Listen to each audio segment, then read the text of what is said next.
think the Deepwater Horizon spill disaster has made the waters of America's Gulf Coast murkier, you should see what it's done to the principles of American conservatives. Our fourth story tonight, how the oil spill has turned hardcore right-wing Republicans into the socialist, soft-on-crime, anti-military, pro-environmentalist, pro-regulation, anti-small business, pro-big government, pro-big spending party. Go ahead, keep score. We already told you about Sarah Palin's tweet, rewriting tweetstery to suggest that she was against offshore drilling when she was for it, but she was not the first to claim environmental motives. Conservative commentator Charles Krauthammer writing last week that environmental chic has driven us out into deep water. His use of the word us making clear his real sympathies. Krauthammer, while blaming environmental chic, espouses environmental motives. Drilling in Anwar, Alaska's Arctic National Wildlife Refuge, would be great because drilling on land is safe. Never mind BP's 2005 pipeline spill in Alaska, on the ground and stuff. And then there is Krauthammer's complaint about Interior Secretary Ken Salazar, quote, whose department's laxity in environmental permitting and safety oversight, blah, blah, blah, blah, blah. That's right, big government too lax in environmental and safety regulations. How about big spending by big government? Check. Alabama Republican State Senator Ben Brooks telling the AP there's nothing inherently contradictory in saying we believe in smaller government and demanding that the government protect public safety. True enough, if he were asking for help from the town sheriff, or if Mississippi State Representative Stephen Palazzo didn't say, quote, we cannot spare any resource. Anti-small business. The right-wing Washington Times editorial yesterday, the oil company should pay in every way for this accident, but only after the immediate task of ecological salvation. Sorry, Gulf Coast fishermen, you shouldn't be compensated for your business losses until you've lost your business. Soft on crime, Mr. Krauthammer again, whining that prosecuting oil companies is declaring war on them, the opposite of the argument they made about terrorists, the pro-greed, soft on crime Washington Times chiming in that the criminals should be allowed to go about their business until the marshes can be saved. But still, anti-military, socialist, oh my, yes. In the space of 1 minute, just this Friday, Tea Party favorite Republican Congresswoman Michelle Bachmann blasted the president for not literally, the word she used was commandeering privately owned boats to respond to the spill. Commandeer, as in the government taking over private property. Much like the Washington Socialist Daily Times yesterday, which lamented, quote, yet this president has left BP in charge.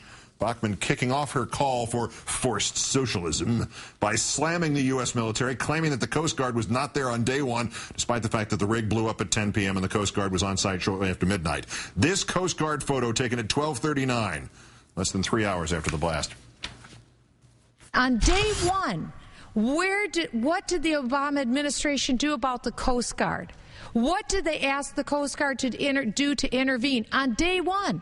They weren't there. Where were the boats that could have been commandeered by the government to be sent into this region to deal with that oil plume as it was coming up to the water and destroying marine life? Nowhere to be found. Why? The administration was hands off on this policy. Let's bring in Chris Hayes, the editor, the Washington editor of The Nation magazine. Good evening, Chris. Good evening, Keith. Commandeer? Holy crap! Why does the oil spill make conservatives hate America?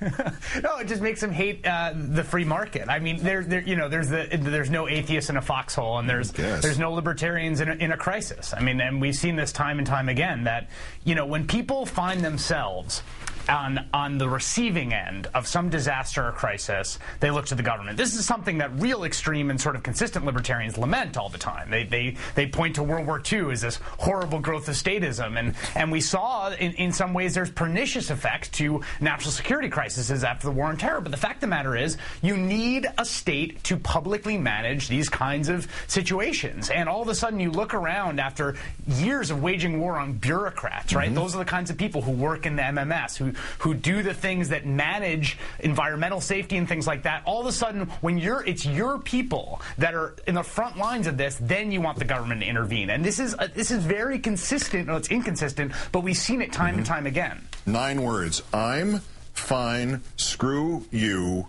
Yeah. I'm screwed. Help me now. That's right. Exactly.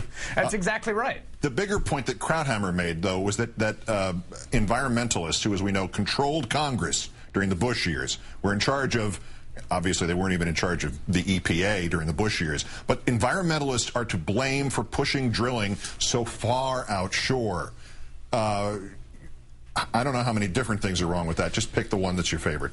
Well, yeah, we could be here for an hour. I mean, first of all, you know, oil drilling is dangerous and has a huge risk. As you pointed out, there was the pipeline gushed. I mean, there was Barack Obama, when he was talking about how it's okay to drill offshore, was saying, you know, rigs are safer than tankers now, right? Because everybody knew about the Exxon Valdez. So the point is that if you do this, there's going to be accidents, A. B, they're not drilling there from their health, and they're not drilling there because environmentalists told them to drill there. They drilled there because the oil is there. And if you listen to the right, their ideology, their belief about how we're going to meet our energy needs is to extract every last droplet of oil from underneath the Earth's surface. That's what they want to do. And so whether it was now, whether it was in 10 years, it's not like they're not going to drill there because they open up ANWR. They're going to get all the oil they can. It's going to end up in these situations. It's only going to get worse, in fact, as we approach a situation in which oil supply is more constrained. Take every drop of oil, and then the rest of the idea is coast. Last point, the Palin disclaimer. So that's what drill, baby, drill meant? Is there also in there that we didn't hear about that said something about your mileage may vary and member FDIC and some other disclaimer that we didn't? She said it so fast we didn't hear it? Look, it's transparently ludicrous. I mean, remember, I was thinking today about this moment that has been lost, I think, to history. Remember when Barack Obama during the campaign, he said something about checking tire pressure, and yes, because you get better mileage on your car, and the Republicans went crazy. Like, this was the dumbest thing they've ever heard. There's this tribal belief on the part of the right that anything having to do with conservation, clean energy, reducing oil demand is somehow like inimical to America, to what it is to be American. And drill, baby, drill represented that ethos, and it's still completely, I think, undeterred by the ravages we're seeing in the Gulf. You conserve. We have Xboxes to keep running 24 hours a day. Chris Hayes of The Nation, is always a pleasure, Chris. Thank you. Thank you, Keith.